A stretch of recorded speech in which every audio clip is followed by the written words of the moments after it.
আসসালামু আলাইকুম।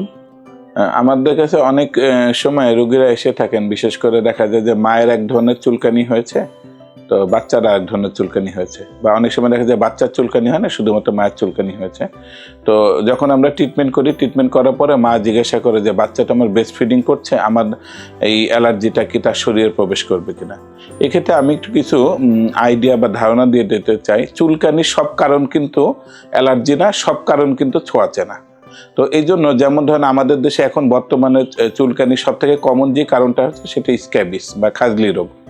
খাজলি রোগ হচ্ছে ভয়াবহ ছোঁয়াচে একটা রোগ, এবং এটা সাধারণত মায়ের থাকলে ব্রেস্ট ফিডিং বাবুদেরও কিন্তু চুলকানিটা হয়ে যায়।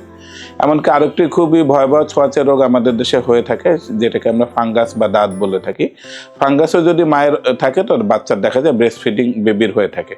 এক্ষেত্রে কিন্তু এটা অ্যালার্জি না, এই দুইটাই ছোঁয়াচে রোগ, এবং এটা একজনের শরীর থেকে অন্যজনের ট্রান্সমিট করার উপায় হচ্ছে স্পর্শ।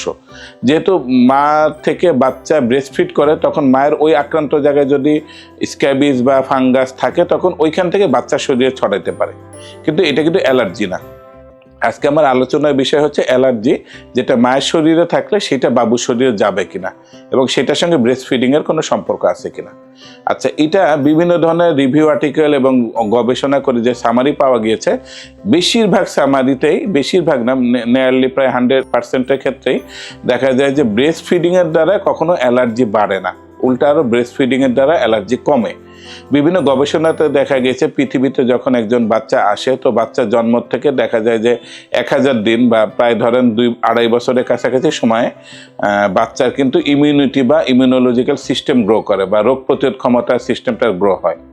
তো তখন যখন রোগ প্রতিরোধ সিস্টেমটা গ্রো করে, তখন যখন সে ব্রেস্ট ফিডিং করে, তখন ব্রেস্ট ফিডিংয়ের যে মায়ের দুধ, সেটাতে মধ্যে কিন্তু অনেক ধরনের সাইটোকাইন, বিভিন্ন ধরনের ইমিউনোলজিক্যাল ফ্যাক্টর, বিভিন্ন রোগ প্রতিরোধ ক্ষমতার উপাদান, অনেক ধরনের ভিটামিন, নিউট্রিয়েন্ট সব কিছু থাকে, যেটা কিন্তু একেবারে ইউনিক কম্বিনেশন বাচ্চার জন্য। তো এটা যদি ফুললি আমরা যেটাকে এক্সক্লুসিভ ব্রেস্ট ফিডিং বলি, 6 মাস পর্যন্ত কোনো মা তার বেবিকে খাওয়ায়, তো তখন দেখা যায় বাচ্চার রোগ প্রতিরোধ ক্ষমতা ডেভেলপ করার জন্য যেসব দরকার সেটা কিন্তু খুব ভালো পরিমাণে ডেভেলপ পেয়ে থাকে। কিন্তু আজকাল যেটা সমস্যা হচ্ছে, দেখা যাচ্ছে পুরো 6 মাস এক্সক্লুসিভ ব্রেস্ট ফিডিং হয় না, অথবা দেখা যায় 1-2 মাস পর থেকে অন্যান্য বাইরের সাপ্লিমেন্টারি ফুড দেয়া হচ্ছে, যেটার কারণে কিন্তু আমাদের দেখা যাচ্ছে যে ঠিকমতো ফুল এক্সক্লুসিভ ব্রেস্ট ফিডিং না পাওয়ার কারণে পরিপূর্ণভাবে ইমিউনোলজিক্যাল ফ্যাক্টর বা ইমিউনিটি ডেভেলপ করে না।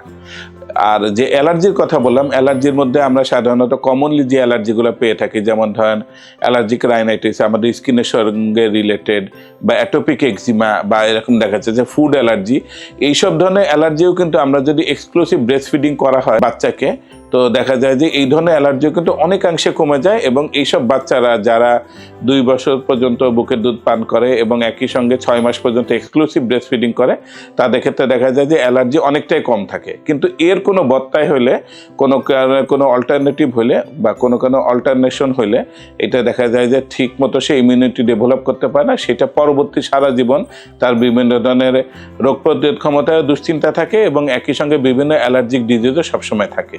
এই জন্য সবাইকে আমি পরামর্শ দেব বাচ্চা হওয়ার পর থেকে এক্সক্লুসিভ ব্রেস্ট ফিডিং করা, এবং অন্যান্য খাবার ক্ষেত্রে না খাওয়ানো, এবং ব্রেস্ট ফিডিংয়ের ক্ষেত্রে আপনাদের কোনো দুশ্চিন্তা করার কারণ নেই। কোনো ধরনের অ্যালার্জি মায়ের থেকে বাচ্চা শরীরে ব্রেস্ট ফিডিংয়ের মাধ্যমে যায় না। যদি যেটা পারে সেটা হলো বিভিন্ন ধরনের ছোঁয়াচে রোগ, যেমন আমি প্রথমে উদাহরণ দিয়ে বললাম স্ক্যাবিস, দাউদ, বা অন্য কোনো ধরনের ছোঁয়াচে জীবাণুঘটিত রোগ যেতে পারে।